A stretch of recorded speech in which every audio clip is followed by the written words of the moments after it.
복음 5장 2절로 9절 말씀입니다. 함께 교독하도록 하시겠습니다. 예루살렘에 있는 양문 곁에 히브리 말로 베데스다라는 하는 못이 있는데 거기 행각 5이 있고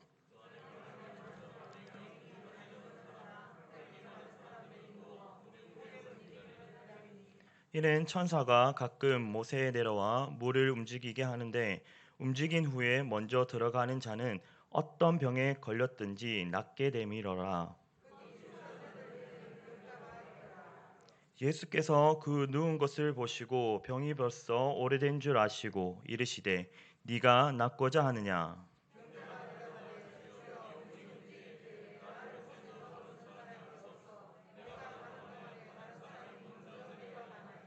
예수께서 이르시되 일어나 네 자리를 들고 걸어가라 하시니 아멘. 아멘. 네, 여러분 혹시 시서스 가루라는 이야기를 들어보셨습니까? 요즘에 이제 그 다이어트에 관심이 많으신 분들은 한 번씩 들어보셨을 텐데 이 시서스 가루라는 이 시서스는 이제 아프리카와 인도에 나는 식물입니다. 그 식물을 말려서 가루를 내서 그것을 이제 물에 희석시켜서 마시면 다이어트에 효과가 있다고 합니다. 그런데 제가 후기를 찾아보니까 뭐 효과를 본 사람도 있고 뭐 효과를 못 본 사람도 있습니다.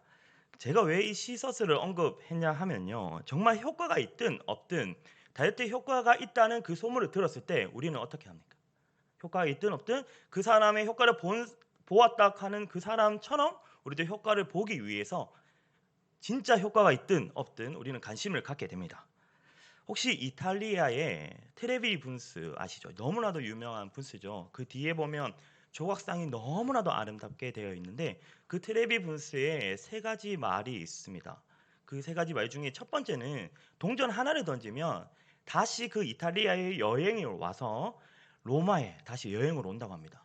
그리고 동전 2개를 던지면 그 여행 속에서 사랑하는 사람을 만난다고 합니다. 그리고 마지막 3번째 3개를 던지면 그 여행성에서 행운을 얻는다고 합니다.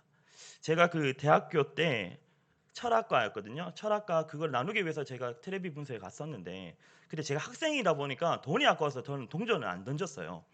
그러다 보니까 아직까지 로마 다시 한번 못 가보고 지금 결혼도 못하고 지금 이러고 있는 것 같습니다. 여튼 그렇습니다. 우리가 이러한 소문에 관심이 많아요. 그런데 예수님 때에도 유명한 곳이 한 군데가 있었습니다. 그것이 바로 오늘 본문에 나타난 어디죠? 베데스다 연못입니다. 예루살렘 동쪽, 이렇게 동북 쪽에 있는 양문에 2개의 연못이 있었는데 그 중에서 한 연못에 사람들이 많이 모여 있어요. 그곳이 어디냐면 바로 베데스다 연못인데 이곳은 다른 연못과 달리 사람들이 많이 모여 있었습니다. 여기 모인 사람들은 대부분 앞을 보지 못하거나 제대로 걷지 못하거나 혈기 많은 사람 등 많은 사람들이 모여 있었지만 몸이 불편하신 분들이 많았습니다. 오늘 본문에서 읽어보셨듯이 우리에게 제시해 주고 있죠. 여기 모인 모든 사람들은 중증 장애인들이었습니다. 큰 질병을 가진 사람들이었어요. 그렇다면 그들은 왜 이곳에 모였을까요? 그들이 이곳에 모인 이유는 전혀 근거는 없지만 한 가지 전설 때문에 모였습니다. 그 전설에 의하면 가끔 천사가 내려와 그 베데스다의 물을 동이는데 그때 물이 움직일 때 천사가 휘젓고 갈 때 그 물이 움직일 때 어떤 병을 가졌던 사람이든 제일 먼저 가장 그곳에 들어가면 병이 어떻게 된다 했죠? 낫는다라는 전설이 있었습니다.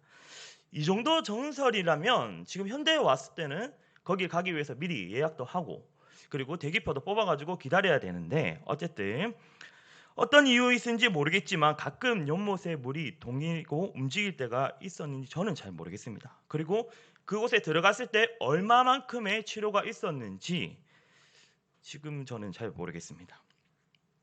하지만 이때 사람들은 그렇게 물이 동이고 움직이는 것이 천사가 내려와 물을 동이는 것이고 하나님께서 불쌍한 인간들을 위해서 자비를 베푸신 천사를 보내시어 물을 동이게 했다라고 생각했습니다. 그 물 속에 들어가서 치료받는 것은 하나님의 자비라고 믿었습니다. 그래서 많은 병자들이 병이 나을 수 있다는 그 믿음 하나, 그것을 가지고 이곳에 모여 있었습니다. 이곳은 우리가 조금만 생각해 보면 병들고 소망이 없는, 그렇게 살아가는 사람들에게 치료받을 수 있는 소망을 주는 장소였습니다. 하나님께서 베푸신 자비의 장소인 것처럼 말입니다. 하지만 조금 말고 조금 깊게 우리가 생각을 해보면요, 설령 이곳에 하나님께서 천사들을 내려보내서 물을 움직이게 하시고 가장 먼저 들어간 자에게 치료의 은혜를 주셔서 기적을 체험할지라도 그곳은 자비의 장소로 보이지 않습니다. 오히려 가장 잔인한 장소인 것 같습니다. 마치 우리가 살아가는 세상처럼요. 왜 그럴까요? 물이 움직일 때 그곳에 모인 많은 사람들 중에서 제일 먼저 들어간 한 사람, 단 한 사람만이 병이 낫는 사실에 더 두드러지게 나타납니다. 전설처럼 천사가 내려와서 물을 움직이게 하고 그곳에 모인 사람들은 같은 아픔을 가졌고 같은 목적을 가진 사람들이었기 때문에 천사가 내려와서 물을 동이기 이전에는 서로가 어떻게 될까요? 같은 목적으로 왔죠. 같은 아픔을 가졌죠. 그래서 서로에게 어떻게 될까요? 위로가 되고 그리고 서로의 부족함을 채워줄 수 있는 그러한 관계가 될 수 있습니다. 그렇기 때문에 때론 그 사람들은 서로 동료같이 그리고 친구같이 서로 공감해 줄 수 있는 가까운 사람들이었던 것 같습니다. 하지만 천사가 내려와서 물을 한번 동이게 되면 어떻게 될까요? 완전 아수라장이 됩니다. 전쟁터가 됩니다. 지금까지는 서로 부족한 부분을 그리고 불편한 부분을 채워주고 함께 했었지만 아무리 친했어도 상관없어요. 그들이 그곳에 모인 이유는 단 한 가지. 그 이유 때문이라도 물이 동이면 자기가 먼저 물속에 들어가야 되기 때문에 지금까지의 관계는 상관없이 전쟁터와 아수라장이 되었을 겁니다. 베데스다 이름을 원어로 베이트라는 집 그리고 헤세드라는 은혜가 합치면 어떻게 되죠? 은혜의 집입니다. 자비의 집이죠. 이러한 뜻을 가지는 베데스다의 연못. 하지만 그곳은 자비를 사칭한 가장 치열한 경쟁의 장소였습니다. 그런 장소에 오늘 주님이 그곳을 찾아가셨습니다. 베데스다 연못을 찾아가셨습니다. 그리고 38해 된 병자를 만나 주셨습니다. 그 사람이 어떤 병이 있었는지 명확하지는 않지만 그는 스스로 몸을 움직일 수 없었습니다. 그만큼 중증 병자였던 것이죠. 아무도 그를 돌아보지 않을 때 주님은 그를 만나 주셨습니다. 이 만남이 은혜입니다. 은혜 중에 은혜입니다. 우리가 본문의 정황을 좀 더 살펴보면요, 예수님의 사랑을 더 명확하게 알 수 있습니다. 예수님의 사랑은 죄인을 찾아가는 사랑입니다. 요한복음 5장 1절에 보시면 유대인들의 명절이 되어 예수께서 예루살렘에 올라가시니라 말씀하고 있습니다. 말씀에 따르면 예루살렘에는 지금 무슨 일이 있죠? 절기이죠. 절기를 맞아 전국 각지에서 몰려온 수많은 인파도로 북적대고 있었습니다. 우리가 평소에 성경을 읽어보면 알 수 있듯이 예수님께서도 절기를 준수하셨기 때문에 절기에 참석하시기 위해 예루살렘에 오셨습니다. 그런데 예수님은 절기도 중요하게 생각하셨지만 오늘 본문에 나타난 여느 사람처럼 같이 성전에서 절기에 참석하지 못하는 사람들, 관심 밖의 외로움과 육체의 병고에 시달린 병자를 먼저 찾아주셨습니다. 사실 베데스다 연못에 모인 사람들은요, 어떤 사람들보다 도움의 손길이 필요했고 사랑이 필요했던 사람들입니다. 그렇지만 그들은 소외된 사람들이었습니다. 바로 이런 사람들을 예수님은 오늘 찾아가셨습니다. 오늘 그들에게 주어지는 것은 그리스도의 사랑입니다. 여러분, 우리가 알아야 할 것은 그리고 잊지 말아야 할 것은 아담이 죄를 짓고 숨어 있을 때 하나님께서 아담을 찾아주셨습니다. 죄를 지은 그는 죽어야 하지만 하나님께서 그를 찾으시고 부르셔서 행위 언약을 폐하시고 은혜의 언약을 체결하셨습니다. 창세기 3장에 나타난 사건입니다. 그리고 우리가 원시 복음이라 말하는 창세기 3장 15절에 잘 나타나 있습니다. 여러분, 잊지 마셔야 합니다. 죄악된 우리가 먼저 예수님 앞에 나아가 회개하며 그분의 긍휼을 구한 것이 아닙니다. 하나님이 우리를 먼저 찾으셨습니다. 그리고 하나님의 독생자 예수께서 우리를 위하여 이 땅에 오셔서 우리 대신 십자가를 지시고 죽으시고 부활하심으로 우리를 죄로부터 구원하시고 죄의 종에서 하나님의 자녀로 새롭게 하셨습니다. 언제나 하나님께서 먼저 택하시고 찾아주십니다. 갈대아 우르에 누가 생각나십니까? 아브라함을 부르셨습니다. 불타는 떨기나무 가운데 모세를 부르셨던 하나님, 그리고 이새의 집에 왕을 세우기 위해 사무엘이 기름불을 가지고 간 그날에 다윗은 소외되었고 가족들에게조차 인정받지 못했던 다윗이지만 하나님께서는 다윗을 찾으셨습니다.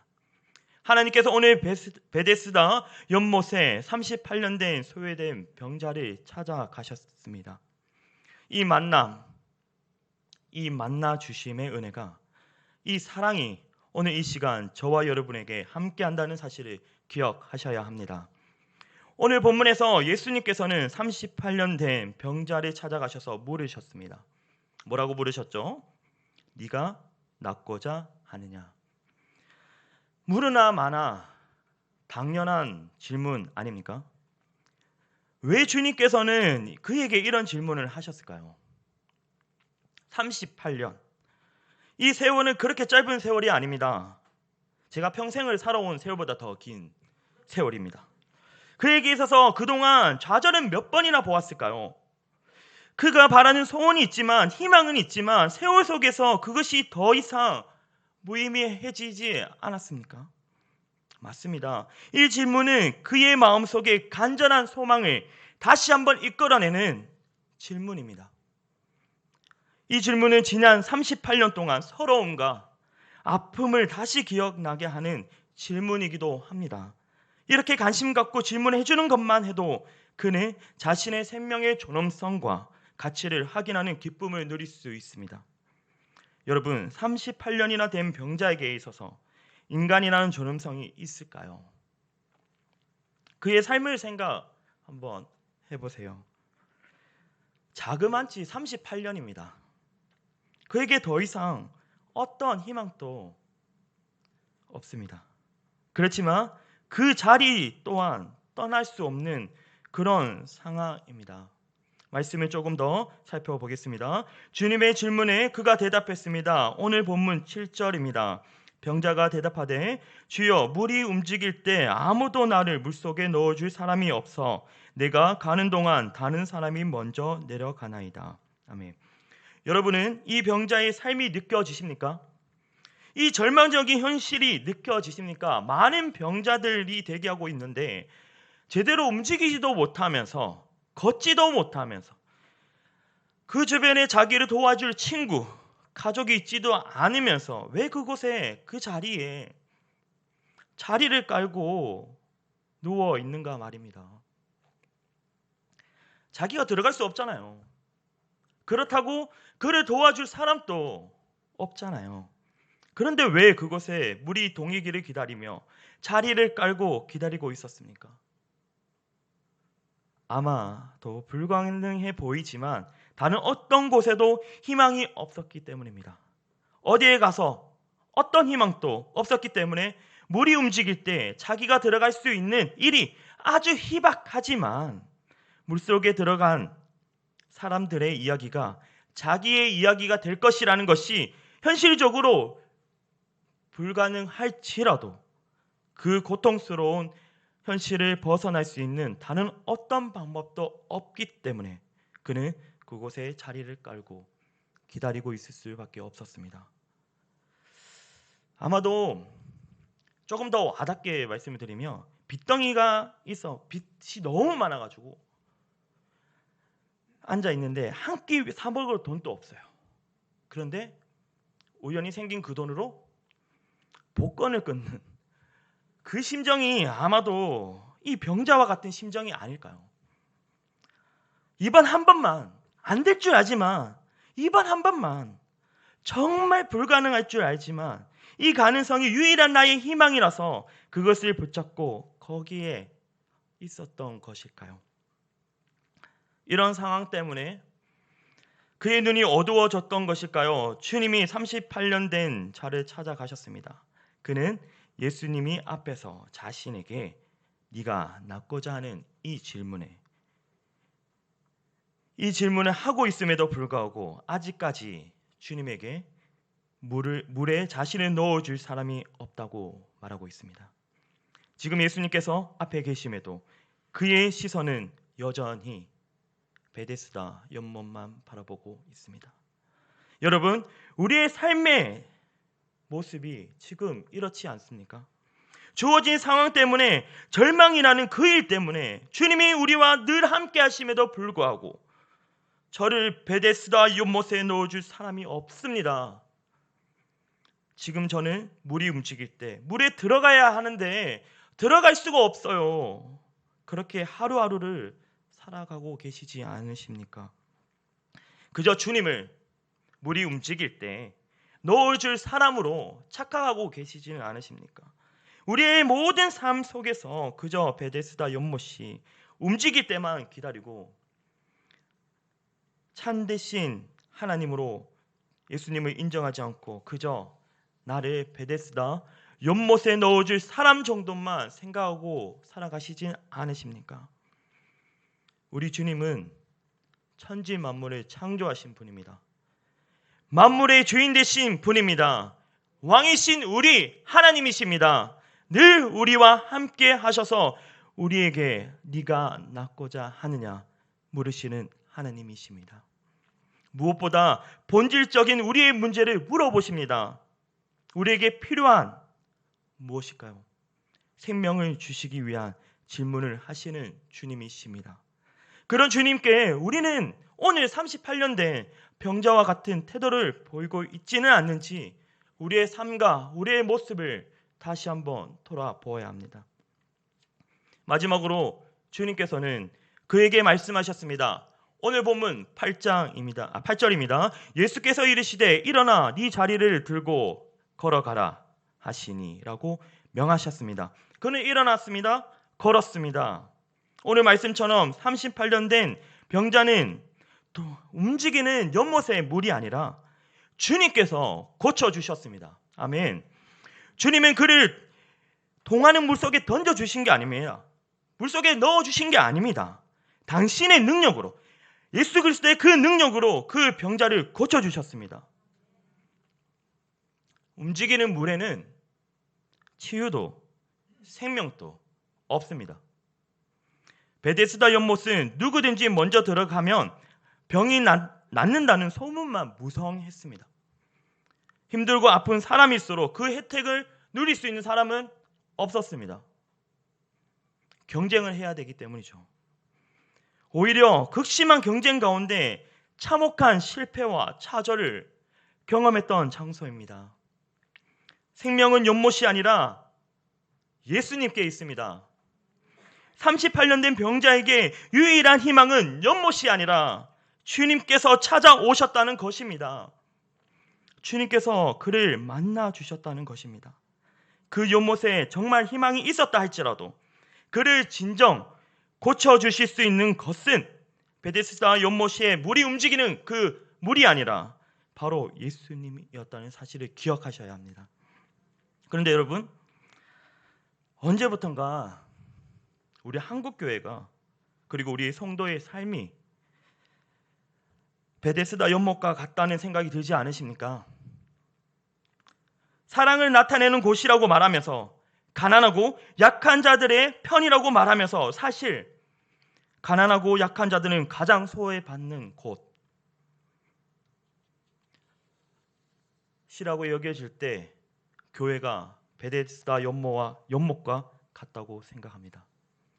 하나님의 사랑을 나타내지 못하는 성도의 삶은 베데스다 연못과 같습니다. 그곳에 고침이 있다고 수많은 사람들을 모아놓고 시간이 갈수록 상처만 깊어질 때 그곳에서 그리고 그 삶 속에서 어떤 문제도 해결될 수 없습니다. 예수님이 계시지 않는다면 교회는 베데스다와 같이 되고 맙니다. 우리의 성도의 삶에 예수님이 계시지 않는다면 그냥 베데스다 연못과 같습니다. 많은 사람들이 모여 있어도 예수님이 계시지 않으면 그곳은 베데스다 연못입니다. 그 많은 사람들에게 구원과 생명을 주지 못한 채 더 많은 사람들이 모여 있다고 자랑하거나 더 많은 사람들을 모으는 것이 부흥이라면 그곳에는 생명이 없습니다. 38년 된 병자를 구원할 수 있었던 것은 소문만 무성했던 연못물이 아닙니다. 예수 그리스도였습니다. 예수님만이 생명입니다. 사람들의 시선을 예수님께로 향하는 것이 아니라 움직이는 연못으로 향하게 하는 것은 본질을 왜곡시키는 아주 심각한 문제입니다. 그리고 거짓된 소망으로 약하고 불쌍한 사람들의 마음을 현혹하는 것은 거짓으로 교회 안에서 사람을 현혹하는 것은 교회를 베데스다 연못으로 만드는 행위입니다. 성도의 삶에 있어서 베데스다 연못이 물이 동하고 움직이는 것이 직분일 수도 있습니다. 때론 교회 안에서 인정받는 것일 수도 있습니다. 우리가 흔히 말하는 성공이 될 수도 있습니다. 그런 것들이 아무리 좋아 보여도, 그런 것들이 아무리 그럴싸해 보여도, 때로는 필요해 보여도, 나쁘고 유해한 것이 아니라고 우리가 합리화를 하더라도 분명한 것은 그곳에 생명이 없습니다. 생명은 오직 예수님께 있습니다. 예수 그리스도로 통한 생명과 구원을 말하지 않는다면 아무것도 아닙니다. 힘이 강한 사람만 인정받고 유능한 사람만이 살아남는 이 타락의 원리가 있다면 그리스도가 머리 대신 교회가 아닙니다. 예수를 믿음으로 우리가 부자 되는 것이 예수님을 믿음으로 우리가 얻게 되는 생명에 비합화 되지 않는다는 것을 우리는 너무나도 잘 알고 있습니다. 예수님은 우리가 비록 가난하여도, 병들어도, 죄가 많아도, 심지어 우리 앞에 죽음이 있다 하더라도 우리가 감사할 수 있는 생명입니다. 그분이 바로 예수님입니다. 교회가 예수 그리스도를 바로 전하지 않는다면 교회는 그냥 베데스다 연못이 되고 맙니다. 성도가 예수님의 사랑을 나타내지 못한다면, 생명이 없다면 베데스다 연못과 같습니다. 오늘 예수님이 베데스다 연못을 찾으셨습니다. 그곳에 참 생명이 나타나셨습니다. 오늘날 우리가 회복해야 되는 것은 능력이 아닙니다. 부흥도 아니에요. 교회가 회복해야 되는 것은 예수님의 생명이고 그 인생의 전부이며 모든 문제를 해결하실 수 있는 분은 단 한 분, 예수님이라는 그 복음입니다.